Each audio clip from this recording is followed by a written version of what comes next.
LNP senator in Queensland.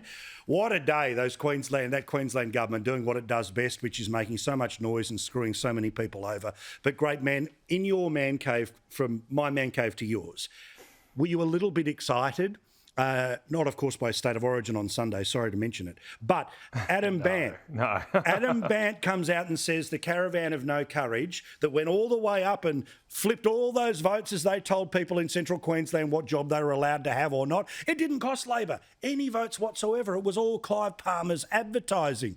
Happy to for him to continue having that opinion, mate?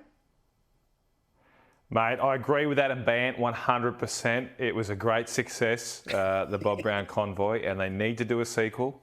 They need to do it again. He's absolutely on the money. He's welcome up here anytime. We've got a stool reserved for him at the Grand Hotel in Claremont.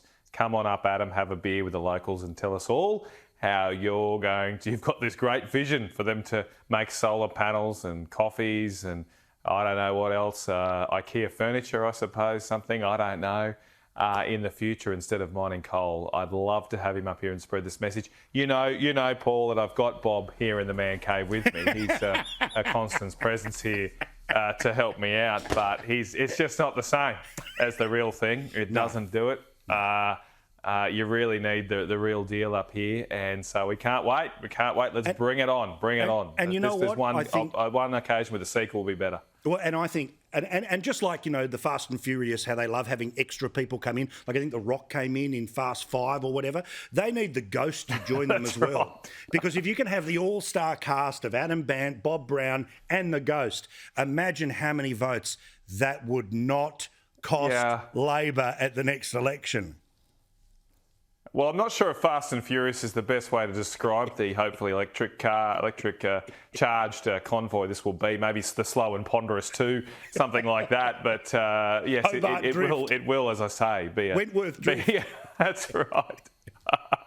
It'll be a better sequel. Because they do have. You've got to give it to them. The Greens have got this reverse Midas touch. They were for a mining tax, it's gone. They were for a carbon tax, it's gone. They wanted to ban the live cattle trade. The live cattle trade has never been stronger. And we need a few things built up here. So I'd say please come up here and campaign against a nuclear power station. Maybe that's the way we'd get that happening. If the Greens came up here and campaigned against it, I reckon by experience it would probably happen. Correct. Now, when we went and did Our Town in Ballarat a few months ago, farmers came up to me and told me a really important story about the other side of renewable energy, the other side of the green dreams of power and how it works. You see, on this program, it's not that we don't believe there's a better mousetrap at some point somewhere, but it's the cost of the transition that has to be paid by someone.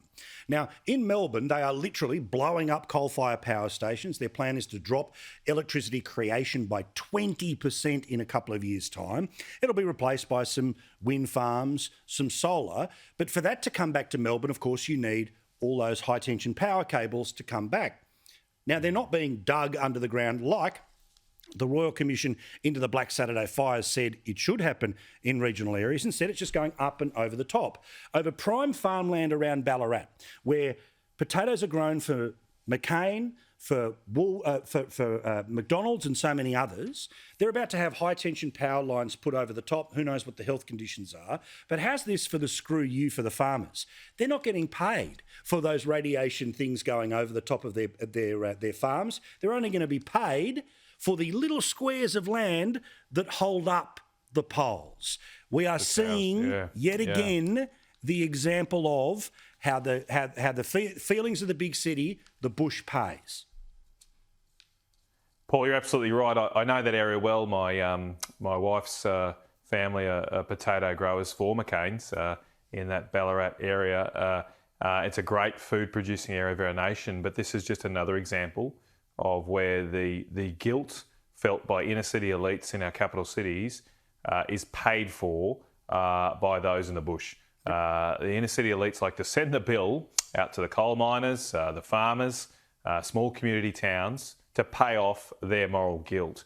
And this is behind the whole ethos, the whole ideology of net zero emissions is not, I am going to make a sacrifice and stop flying around the world and stop driving to work every day. It's not that. It's that I am going to net off my sins, my my emissions by buying indulgences from poorer people than me who can just suffer the consequences. And I'm seeing this time and time again on renewable energy. The transmission lines is one big issue, as you say.